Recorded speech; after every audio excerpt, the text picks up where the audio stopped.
A'udzubillahi minasyaitonirrajim. Bismillahirrahmanirrahim. Assalamualaikum warahmatullahi taala wabarakatuh.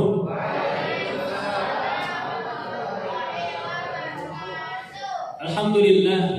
Alhamdulillahilladzi ja'ala al-Islam dinan wa bi Muhammadin nabiyyan wa rasulan wa bil Qur'ani imaman wa bil Ka'bati qiblatan wa bil mu'minina ikhwana.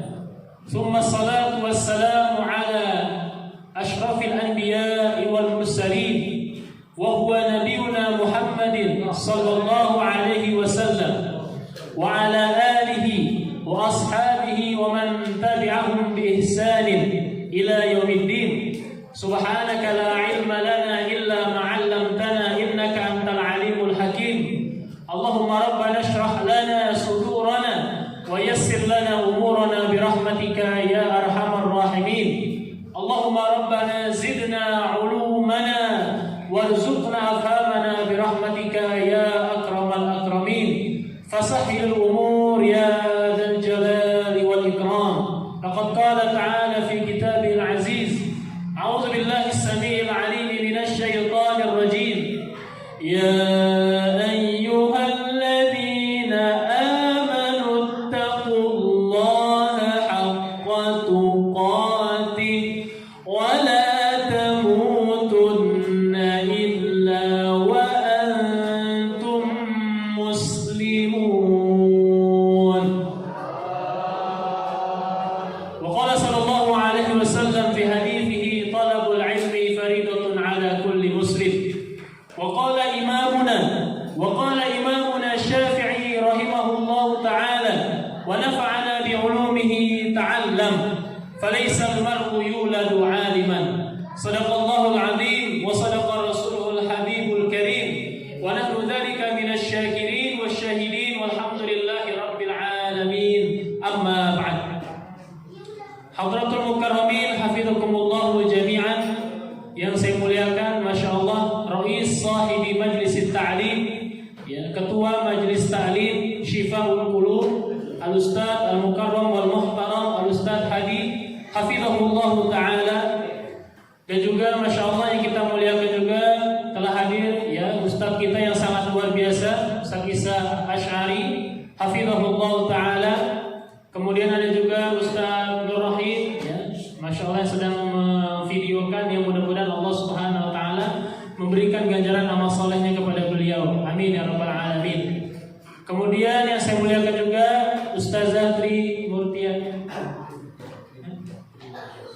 Murtiati, yang beserta rombongan majelis ta'limnya, yang Masya Allah hadir di tengah-tengah kita.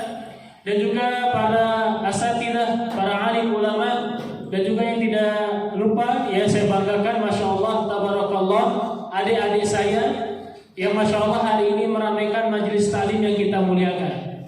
Kalau di luar sana, ketika saya observasi dakwah dulu ketika di kampus, ya, di luar sana itu biasanya, ya, adanya di pinggir-pinggir, ya, tempatnya remang-remang, ya, isinya anak-anak muda. Yang satu bawa motor, ya, yang belakangnya nggak bawa motor, ya, tapi memang pegangannya erat.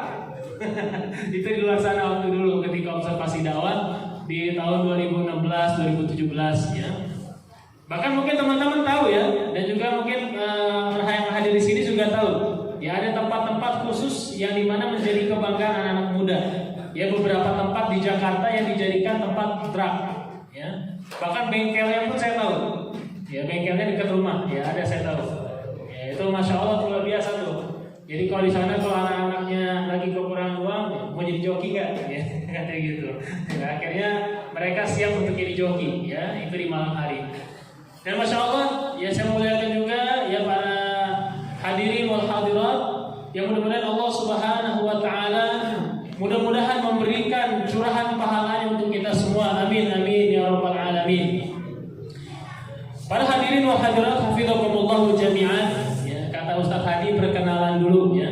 Tak kenal maka ta'arufan, kalau kata orang, ya. Atau tak kenal maka kenalan, ya. Kalau ada yang paling umum, tak kenal maka tak sayang, ya. Perkenalkan teman-teman sekalian, ya, nama saya Muhammad Habibullah. Ya, Kalau di luar ya ada yang panggil Ustadz Habib ya. Kalau di sekolah kadang dipanggilnya Mister ya. Nggak tahu kalau di sekolah kadang gitu ya. Kalau sekolah-sekolah yang berbasisnya menurut mereka internasional panggilnya Mister. Ada saya nggak bisa bahasa Inggris gitu ya. Lebih enak dipanggil Ustadz ya atau Pak gitu ya. Kalau biasa dipanggil sama orang tua Habib. Wih keren banget namanya Habib gitu ya. Pasti keturunan zuriyah Nabi ini. Saya bilang alhamdulillah saya keturunan zuriyah Nabi, alhamdulillah. Ya Nabi Adam, ya, alhamdulillah. Ya kalau Nabi Muhammad jauh ya, nggak tahu kayaknya nggak ketemu gitu ya. Tapi kalau Nabi Adam insya Allah ketemu. Ya betul nggak? Ya kayak teman-teman juga insya Allah nasabnya sampai ke Nabi Adam atau ke siapa ini? Ya, atau ke selain Nabi Adam? Ya nyampe ke Nabi Adam insya Allah ya. Dan juga alhamdulillah telah menyelesaikan pendidikan ya studi S1 di salah satu universitas internasional punya Raja Saudi ya, punya kerajaan Saudi Arabia. Tempatnya mah di Jakarta, cuman nyetak ijazahnya di Saudi. Ya, jadi kuliah numpang nyetak ijazahnya di Saudi, kuliahnya di Jakarta. Dan alhamdulillah dapat beasiswa full dari kerajaan Saudi dan itu tidak disangka-sangka teman-teman. Jadi kenapa saya hadir di sini? Itu salah satunya adalah saya melihat ketika saya dulu di usia masih belasan tahun. Kayak gini, ya ketika misalnya sebelum pesantren itu hadir di majelis-majelis taklim, sempat juga main alat qasidahan gitu ya, sempat juga yang membaca rawi dulu ya, walaupun sekarang udah lupa-lupa gitu, udah lama banget gitu. Tetapi ternyata salah satu yang membuat kesuksesan itu berhasil salah satunya adalah doa, ya. Baik doanya itu doa ibu saya dan ayah saya, dan juga doa para guru. Jadi jangan pernah sepelekan doa kiai. Kiai itu biasanya nih nanti Ustaz Hadi kayaknya akan catat nih siapa yang hari ini bangor banget ya. Nanti didoain tahajud. Ya Allah ini fulan ketika majelis taklim main HP mulu gitu ya. Didoain tuh. Dan jangan sepelekan doa kiai, manjur. Betul-betul manjur. Saya teringat salah satu guru saya mungkin nggak tahu ada kenal anak-anak sini tapi mungkin para asatidzah kenal ya. Dan para asatidz yaitu almarhum Dr. Haji Ahzami Samiun Jazuli. Ya beliau salah satu ulama tafsir yang cukup dikenal di baik di nasional ataupun internasional. Beliau mengarang kitab namanya At-Tafsir fi Hijratil Qur'anil Karim. Dia punya buku namanya At-Tafsir fi Hijratil Qur'anil Karim. Bentuknya PDF, ada juga yang dicetak udah bentuk Indonesia. Dan bukunya dijadikan tulis kalau ada orang mau buat skripsi nih, itu ngambilnya dari dia. Misalnya mau bahas tentang apa tuh ada perkataan dia yang terselip di sana. Dan beliau itu ketika ngajar saya di kelas 3 SMA, ya, jujur teman-teman ya, saya ketika kelas 3 SMP itu ketika SMA, pas mau masuk SMA ditanya mau ngapain setelah SMP, mau SMA. Terus habis SMA mau ngapain? Nggak tahu, pengen nyantai aja hidup gitu. Itu di pesantren. Saya ngomong begitu. Karena disuruh jujur kepada para ustadz. Ya, salah satu ustadz motivasi saya itu guru bahasa Inggris. Ya, dan dia bilang, ente kalau udah lulus mau ngapain? Mau ngapain ya? Pengen main aja sih kayaknya gitu kan. Bosen ya. Pengennya main, bisa bebas menikmati kehidupan anak-anak muda lainnya gitu ya. Udah lama di penjara suci ya kalau bahasa orang-orang seperti itu. Padahal tempat menuntut ilmu, tempat di mana memperbaiki akhlak yaitu pesantren. Dan ternyata ketika beliau mengajar saya 1 tahun full di kelas 3 SMA, lagi ngajar tafsir gitu ya. Qala ta'ala fi kitabil karim, kata gitu kan sambil bahas ayat, tiba-tiba dia akan jalan. Namanya kiai kan nggak mungkin diem doang kalau ngajar. Kiai pasti kalau ngajar tuh sambil jalan, sambil kadang kalau kita lihat kayak komat kambing, padahal tuh doain. Ya sambil jalan gitu ya. Tiba-tiba nepok pundak sebelah kanan saya, masih ingat saya? Saya dulu gede banget duduk di belakang ya. Pokoknya di belakang nggak mau di depan gitu. Kalau di depan bikin ngantuk. Ditepok ini pundak, gitu kencang. Ya Habib, gitu sambil begitu. Ustaz doakan nak, mudah-mudahan kamu keluar dari sini menjadi preman yang soleh, kata dia. Itu saking gedeknya itu mungkin. Tetapi hatinya nggak begitu doanya. Doanya preman yang soleh. Dan itu satu kelas menertawakan dan mengaminkan. Dan ternyata kiai saya nggak berdoa seperti itu aslinya, tapi mendoakan santrinya agar menjadi bermanfaat di mata umat. Dan ternyata qadarullah ketika lulus SMA, ya saya mencoba mendaftar di kampus Libya. Sebenarnya saya sudah keterima teman-teman ya, para hadirin wal hadirat yang saya muliakan karena Allah Subhanahu wa taala ya. Itu saya sudah keterima di kampus, hampir keterima di salah satu universitas di Madinah karena sudah ada channelnya. Tetapi ibu nggak ngizinin. Ya akhirnya dapat kampus di Libya. Itu daftarnya pun 2 kali. Saingannya tahu nggak berapa? Saingannya 1.200 orang. Yang keterima cuma 120. Itu gratis full. Selama saya kuliah di sana, saya ingat saya cuma bayar 2.000 perak. Kenapa saya bayar 2.000 perak? Karena pendaftarannya pada saat itu hanya bermodalkan kertas.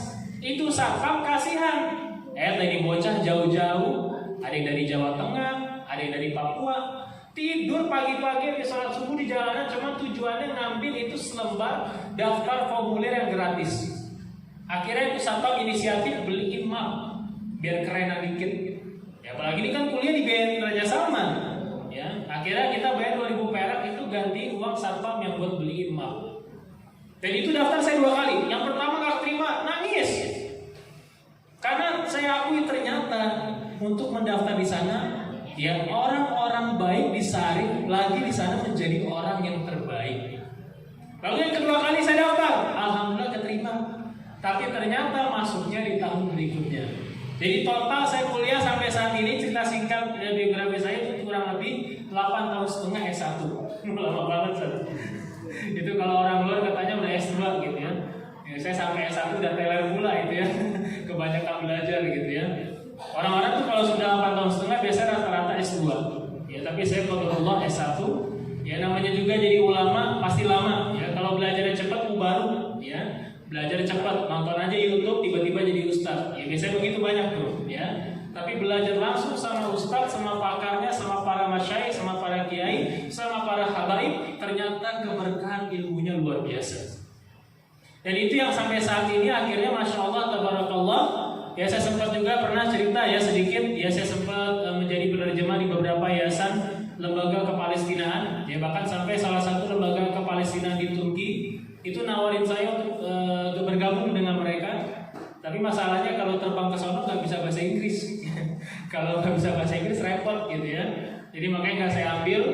Ya, tapi alhamdulillah saya aktif juga di 5 organisasi besar di Indonesia. Ya ACT, ada lagi Aman Palestina ya. Sekarang punya proyek besar itu bangun Masjid Syekh Ajlin. Ya sekarang sedang dibangun teman-teman. Yang saya muliakan dengan Allah Subhanahu wa taala. Dan sekarang alhamdulillah bergabung dengan ILMI, ya bertemu juga masya Allah atas takdir Allah bertemu dengan ketua majelis taklim kita yang sangat luar biasa Ustadz Hadi, dan masya Allah diberi kesempatan untuk berbagi sedikit ilmu, sama-sama kita belajar. Ya insya Allah Allah Subhanahu wa taala berikan kemudahan. Teman-teman yang saya ingin tekankan adalah teman-teman sekalian saya muliakan karena Allah Subhanahu wa taala, para hadirin wal hadirat, para asatidz, para kiai, para ustadzah yang hadir pada hari ini, ya jangan pernah berhenti mendoakan teman sekelilingnya. Karena disebutkan oleh para ulama, ad-du'a silahul ummah. Ada salah satu cerita. Tahu Imam As-Sudais ya? Imam As-Sudais tahu nggak? Yang jadi imam di Masjidil Haram. Bismillahirrahmanirrahim. Alhamdulillahi rabbil alamin. Ar-Rahmanir Rahim. Kurang lebih kayak gitu nadanya. Nah,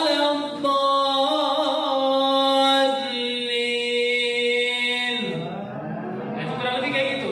Itu Imam Masjidil Haram namanya As-Sudais. Itu ketika kecilnya kalau orang sini bilang bangor banget tuh. Ketika kecilnya itu emaknya lagi nyuapin ini imam. Ya Allah, nah mudah-mudahan kamu udah besar jadi imam Masjidil Haram. Mak kalau udah ngedumel begitu.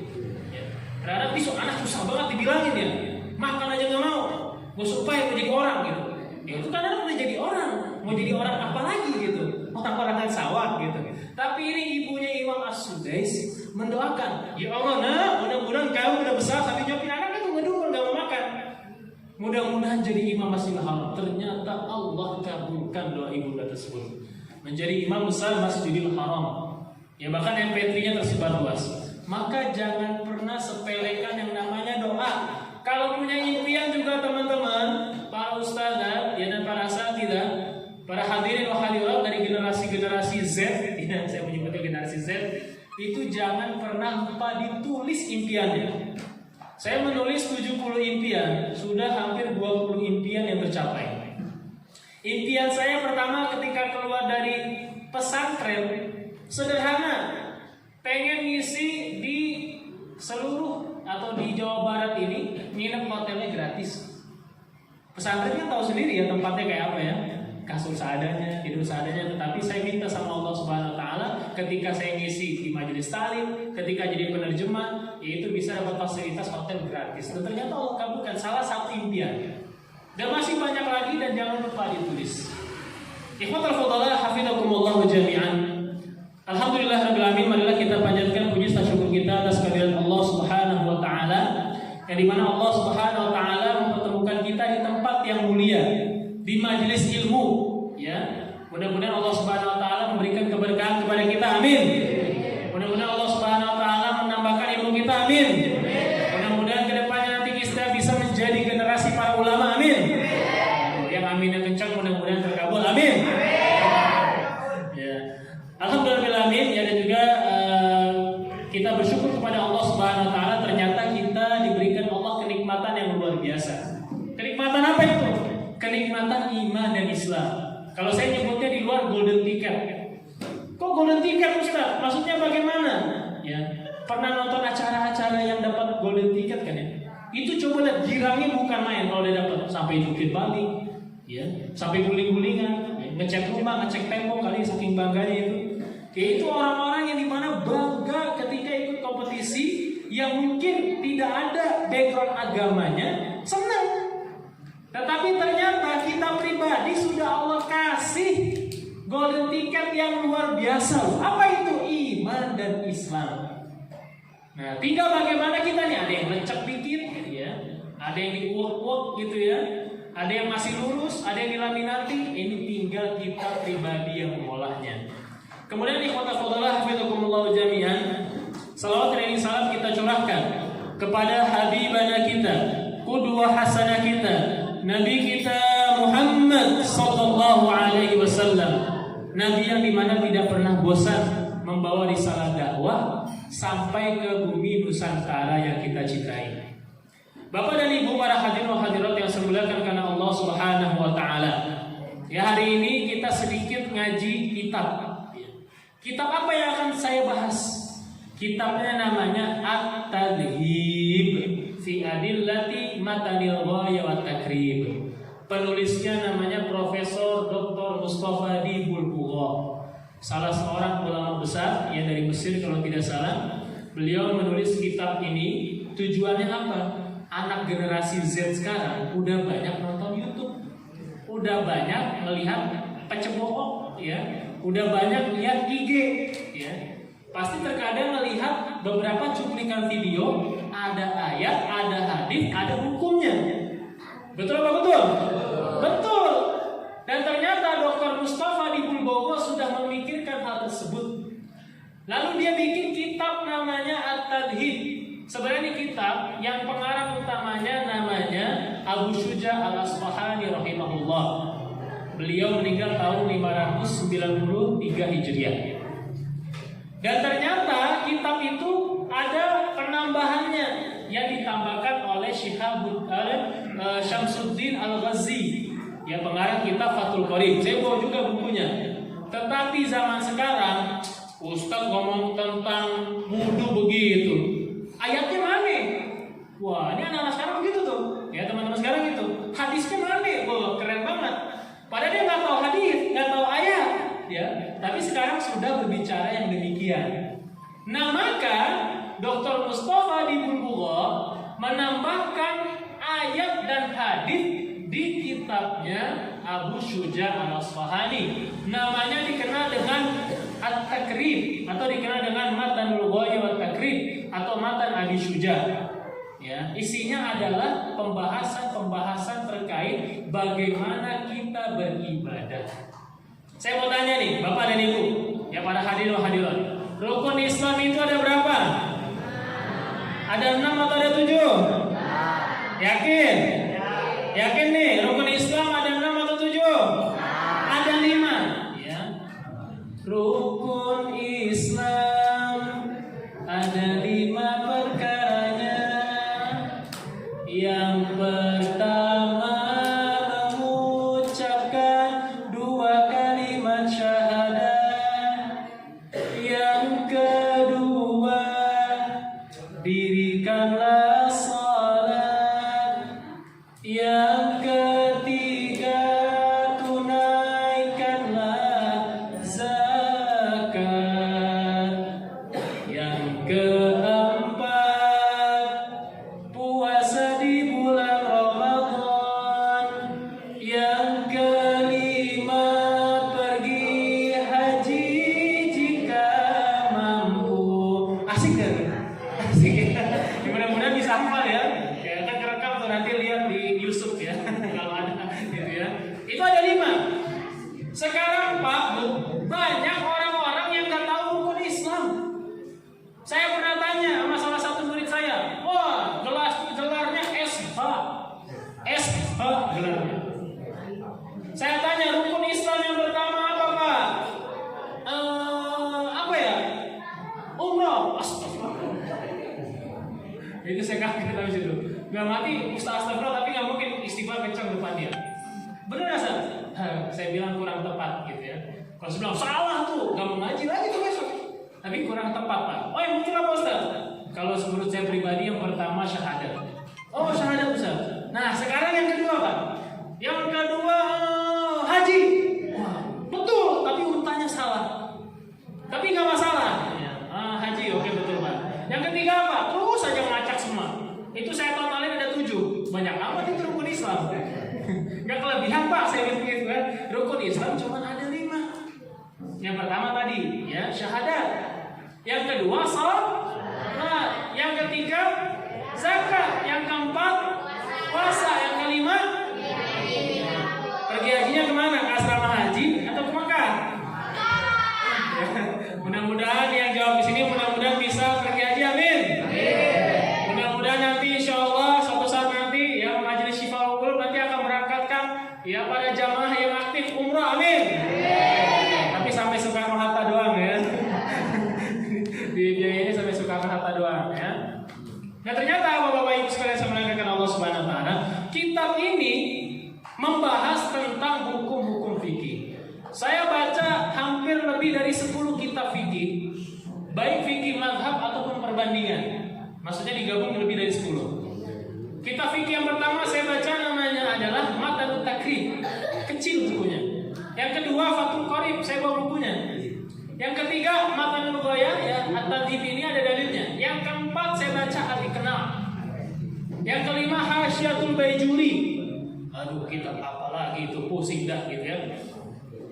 Kalau ditanya sekarang ya, sekarang komik lagi episode berapa? Lagi episode 2535. Hafal. Ya. Tapi kalau tanya ya, kalau pemain bola terkenal namanya siapa? Ya CR. Oh, udah kenal. Siapa nama sahabat yang diberi gelar ya Saifullah? Siapa ya? Oh, itu saya kenal tuh. Ya namanya kayak tetangga sebelah. Ya. Ada lip-lipnya gitu namanya ya. Udah dia nggak tahu gitu ya. Nah itu yang kurang lebih ternyata jarang dipelajari oleh umat. Dan ternyata dari beberapa kitab fikih yang saya baca atau hampir banyak ya, kalau fikih perbandingan ada namanya Bidayatul Mujtahid. Ada lagi fikih Al-Fiqhul Islami. Ada lagi Al-Kafi fi Fikih Ahli Madinah. Dan ternyata semua kitab fikih yang saya baca itu membahas pertama bukan dari sholat. Kenapa? Sekarang bapak dan ibu teman-teman mau sholat. Aduh mau sholat nih. Tapi ngapain dulu pertama ya? Jedotin kepala ke tembok dulu ya? Atau ngapain gitu? Ternyata ada syarat sah sholat. Syarat sah sholat itu dikerjakan di luar sholat. Namanya apa? Wudu. Oke. Nah wudu, ini wudu pakai air, pakai tanah, atau pakai batu, ya? Atau pakai udara, gitu ya. Akhirnya wudu, ya. Bekas-bekas jigong dikit lah gitu ya. Apakah kayak gitu? Enggak. Ternyata inilah yang dibahas pertama kali di dalam kitab-kitab fikih. Makanya para ulama memulai tulisan kitab fikihnya dengan apa? Kitabut Thaharah. Apa itu Thaharah? Dulu saya ingat Ustaz, Thaharah dulu saya ingat gitu ya. Tapi kebetulan pada saat itu ketika dijelaskan saya tertidur Ustaz. Saking khusyuknya. Ya Allah ma'rifat saya tinggi. Menyamai seperti ulama dahulu beda ya. Ini kan mungkin karena ini akal-akalan zaman sekarang ya. Kitabut Thahar, apa itu? Ternyata Thahar artinya adalah secara bahasa an-nadhafah, artinya bersuci. Tapi apa yang dimaksud? Ternyata yang dimaksud secara istilah adalah irtifa'ul hadath wa zawalul khabath. Mengangkat hadath, kentut, mimpi ya. Terus ya dan lain-lainnya nanti kan kita bahas ya. Kemudian ketika baju ada tai kotok jatuh misalnya ya ke baju teman-teman ya, ke baju kita misalnya ya, itu ngapain tuh? Apa kita jilat ya bagaimana gitu ya, atau dibuang? Nah bagaimana cara buangnya? Di zaman dahulu kalau ada najis digunting ya, digunting dibuang, jadi keangkat najisnya ya sama kain-kainnya juga gitu. Kalau sekarang apakah seperti itu? Enggak, ada caranya. Nah tapi yang dibahas pertama kali adalah pakai apa dulu kita bersihinnya. Nah di sini baru dimulai, yaitu dengan air. Maka di sini pertama kali dibahas adalah tentang air.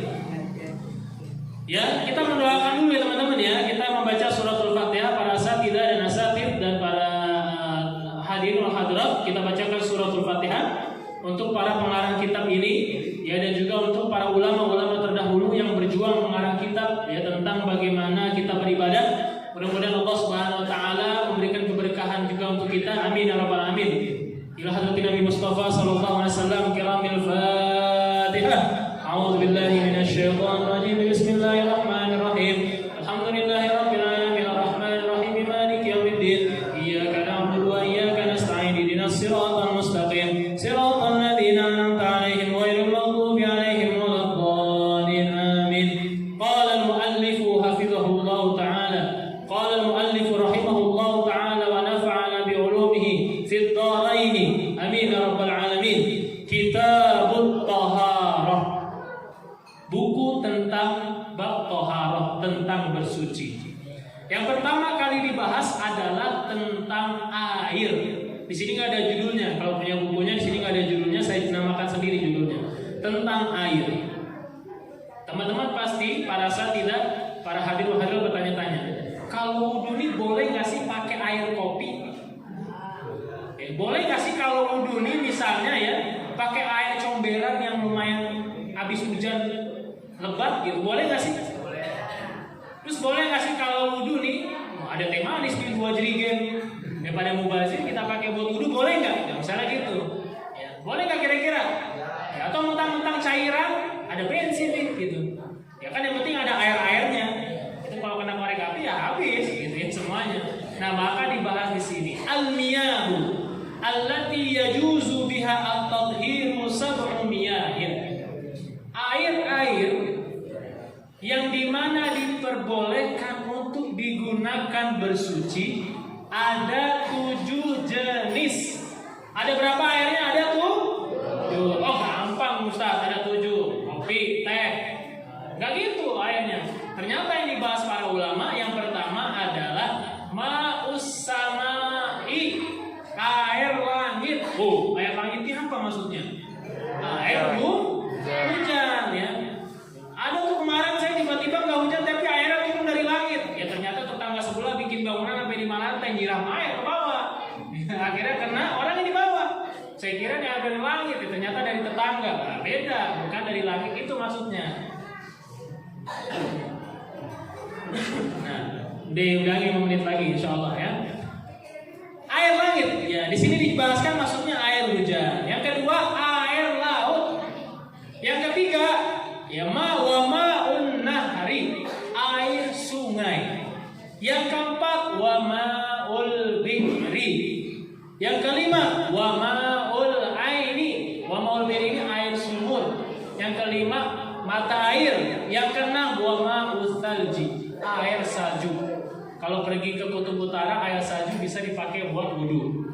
Yang berikutnya wa ma'ul bardi, air dingin. Salah satu dalil yang insyaallah ini akan menjadi penutup yang disebutkan Allah Subhanahu wa taala dalam ayatnya adalah yunazzilu 'alaikum minas samaa'i ma'an liyutahhirakum bih. Di sini maksudnya apa? Ya, dan Allah Subhanahu wa taala menurunkan kepada kalian semua yaitu air. Ya, tujuannya apa? Agar tujuannya kalian bisa bersuci dengan air tersebut. Ternyata Allah turunkan dari langit di sini maksudnya air hujan. Dan ternyata dalam tanda kurung air mutlak, air yang betul-betul air. Nah, jadi kalau misalnya nanti ada hujan, jangan dibuang, Pak. Bu, jangan dibuang deh, ditadahin. Kenapa? Bisa jadi bisa kita pakai untuk berwudu, bisa kita pakai untuk hal-hal yang bersuci lainnya. Yaitu mungkin sedikit tentang air, ya. Nanti kita akan bahas lagi air apa saja beserta dalilnya. Dan insya Allah kita akan bertemu kembali biidznillah ta'ala di kesempatan berikutnya. Ya, mudah-mudahan Allah Subhanahu wa taala memberikan keberkahan untuk kita semua. Amin. Mudah-mudahan yang hadir di majelis taklim ini bisa mendapatkan keberkahan. Amin. Bisa mendapatkan pahala dari Allah. Amin. Dan mudah-mudahan yang mempelajari hari ini mudah-mudahan nanti suatu saat nanti bisa umroh. Amin. Bisa haji. Amin amin ya rabbal alamin. Oke, mungkin itu sedikit dari yang bisa saya sampaikan. 7 jenis air yang baru saya bahas satu dengan dalilnya. Insyaallah kita bertemu kembali di pertemuan berikutnya biidznillah ta'ala. Tadi agak lama karena sesi perkenalan. Insyaallah kita akan mulai lanjutannya lagi di pembahasan kitab berikutnya. Hadanallahu wa iyyakum ajma'in wa billahi taufiq wal hidayah wallahu muwaffiq ila aqwamit thoriq ihdinas siratal mustaqim nasrun minallah wa fathun qarib wa billahi taufiq wal hidayah. Wassalamu alaikum warahmatullahi taala